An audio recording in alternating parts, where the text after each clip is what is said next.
हाय दोस्तों, आज मैं एक बहुत खास वीडियो लेके आया हूँ बिकॉज ये एक बहुत अच्छे आईपीओ के बारे में जो बहुत न्यूज़ में है। और इसके जो फाउंडर हैं वो एक टाइम पे विप्रो के प्रेसिडेंट भी रह चुके हैं 1984 से 1999 तक। और जहाँ पे उन्होंने उसका रेवेन्यू यूएस डॉलर 2 मिलियन से बढ़ा के यूएस डॉलर 500 मिलियन तक लेकर। और 99 में जैसे ही उन्होंने विप्रो को छोड़ा, उन्होंने माइंड ट्री को को फाउंडर किया और लोगों के साथ।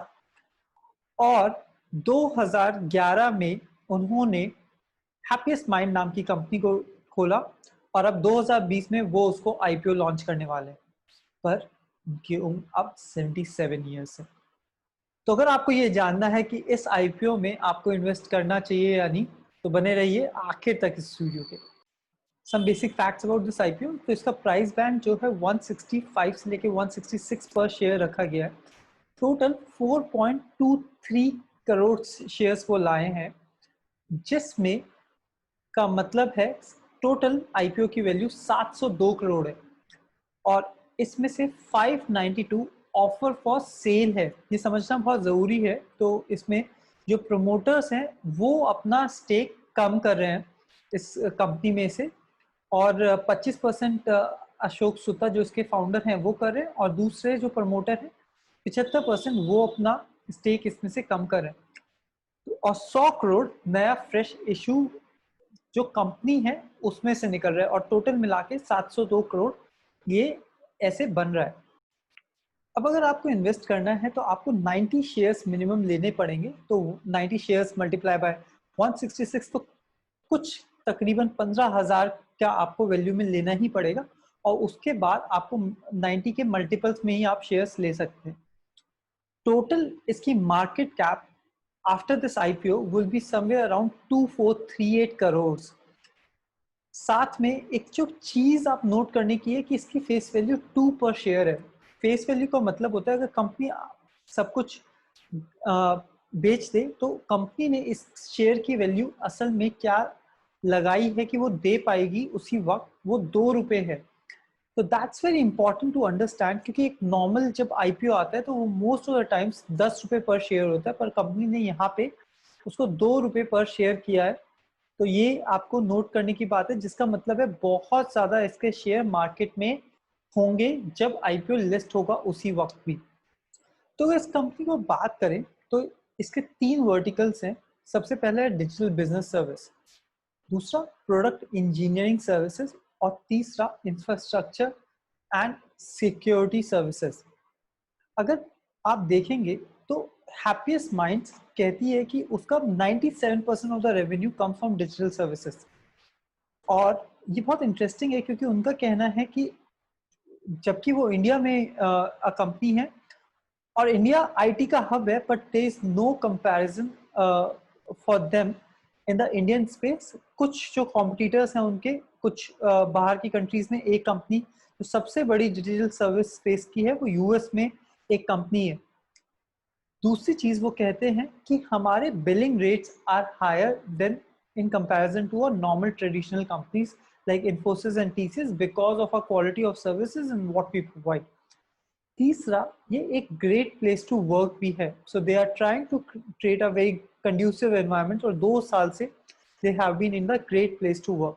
और अगर हम देखें तो इनका सबसे बड़ा share of business comes from US which is 77%, और इंडिया से केवल 12% है, which is a great thing because असली अगर आईटी कंपनीज की जो बिलिंग होती है वो यूएस कंपनी से ही होती है। दूसरा, अगर आप इनके सेक्टर्स देखें जहां पे इनका मार्केट है, तो एड्यूटेक ऑक्यूपाइज 21% ऑफ द स्पेस। और अशोक सुता जो इसके को फाउंडर हैं वो कहते हैं कि 76% of our revenues are not affected due to COVID, which is a very interesting thing. So company may definitely are some bright points, but we will also look at can these bright points can turn into a negative for them as well. और जैसे मैंने आपसे कहा था, they consider no Indian company to be their true competitor. और उनके हिसाब से जो उनका सबसे बड़े कॉम्पिटिटर्स हैं वो ग्लोबनेट, एपमा और एंडेवा है, which are their true competitors. और अगर आप देखेंगे Infosys, Mindtree comes very close to them, but उनका revenue जो digital services से आता है that is just 30%, जबकि Mindtree Happiest Mind का 97% तक आता है. So who owns Happiest Mind? So there's Ashok Sutta, who owns around 49% currently pre-IPO, and there is a fund called CMDB who owns 19% share of this particular company. And post IPO, their share from 61% approximately will fall to 53%. One interesting thing you need to remember, Ashok Sutta has put on pledge 30% of their company shares for somewhere around 40 crores. So अगर मैं कहूँ Happiest Mind एक बहुत छोटी company है, मतलब L&T और Mindtree भी इससे बहुत बड़ी कंपनी है, बट जो वैल्यूएशन मांग रहा है वो बहुत ज्यादा है.